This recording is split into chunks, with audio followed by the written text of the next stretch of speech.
Chapter 26, The Television Chocolate Room. The TV family, together with Charlie and Grandpa Joe, stepped out of the elevator into a room so dazzlingly bright and dazzlingly white that they screwed up their eyes in pain and stopped walking. Mr. Wonka handed each of them a pair of dark glasses and said, "Put these on quick, and don't take them off in here, whatever you do. This light could blind you."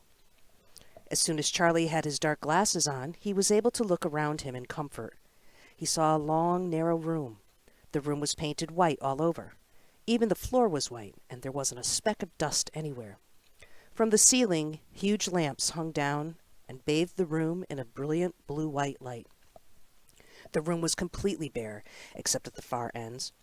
At one of these ends, there was an enormous camera on wheels, and a whole army of Oompa Loompas was clustering around it, oiling its joints and adjusting its knobs and polishing its great glass lens. The Oompa Loompas were all dressed in the most extraordinary way. They were wearing bright red spacesuits, complete with helmets and goggles. At least they looked like spacesuits. And they were working in complete silence. Watching them, Charlie experienced a queer sense of danger. There was something dangerous about this whole business, and the Oompa Loompas knew it. There was no chattering or singing among them here, and they moved about over the huge black camera slowly and carefully in their scarlet spacesuits. At the other end of the room, about 50 paces away from the camera, a single Oompa Loompa, also wearing a spacesuit, was sitting at a black table, gazing at the screen of a very large television set. "Here we go!" cried Mr. Wonka, hopping up and down with excitement. "This is the testing room for my very latest and greatest invention, television chocolate!" "But what is television chocolate?" asked Mike Teavee. "Good heavens, child, stop interrupting me," said Mr. Wonka. "It works by television. I don't like television myself. I suppose it's all right in small doses, but children never seem to be able to take it in small doses. They want to sit there all day long, staring and staring at the screen." "That's me," said Mike Teavee. "Shut up," said Mr. Teavee. "Thank you," said Mr. Wonka. "I shall now tell you how this amazing television set of mine works. But first of all, do you know how ordinary television works? It's very simple.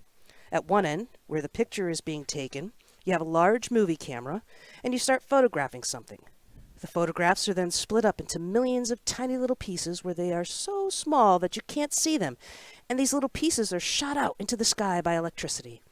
In the sky they go whizzing around all over the place until suddenly they hit the antenna on the roof of somebody's house. They then go flashing down the wire that leads right into the back of the television set, and in there they get jiggled and joggled around. At least every single one of those millions of tiny pieces is fitted back into its right place, just like a jigsaw puzzle, and presto, the photograph appears on the screen."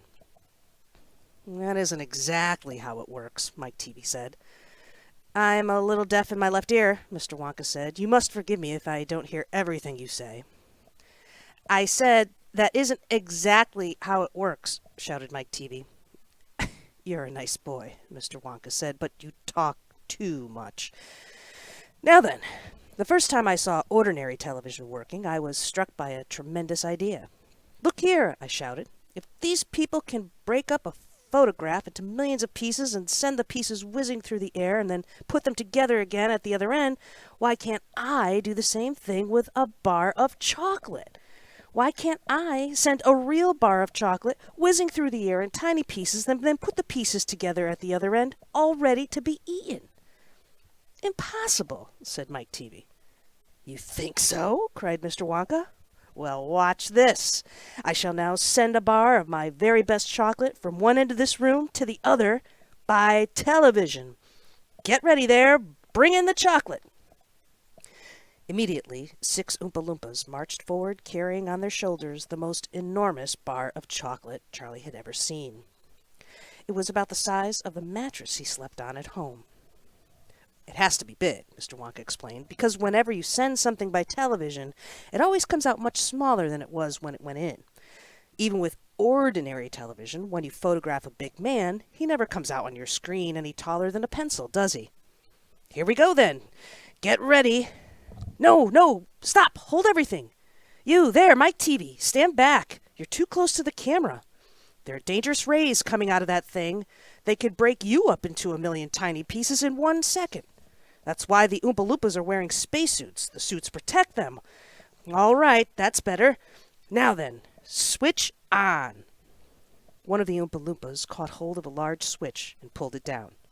There was a blinding flash. "The chocolate's gone!" shouted Grandpa Joe, waving his arms. He was quite right.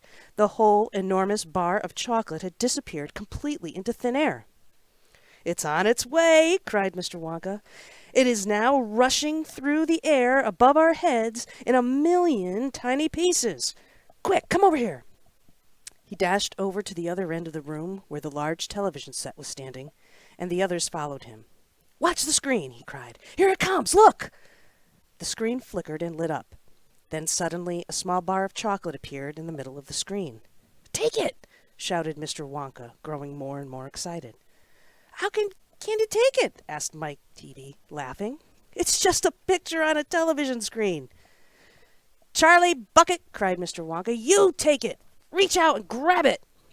Charlie put out his hand and touched the screen, and suddenly, miraculously, the bar of chocolate came away in his fingers. He was so surprised he nearly dropped it. "Eat it!" shouted Mr. Wonka. "Go on, eat it! It'll be delicious! It's the same bar. It's gotten smaller on the journey, that's all." "It's absolutely fantastic," gasped Grandpa Joe. It's a miracle." "Just imagine," cried Mr. Wonka, "when I start using this across the country, you'll be sitting at home watching television, and suddenly a commercial will flash onto the screen, and a voice will say, 'Eat Wonka's chocolates. They're the best in the world. If you don't believe us, try one for yourself. Now!'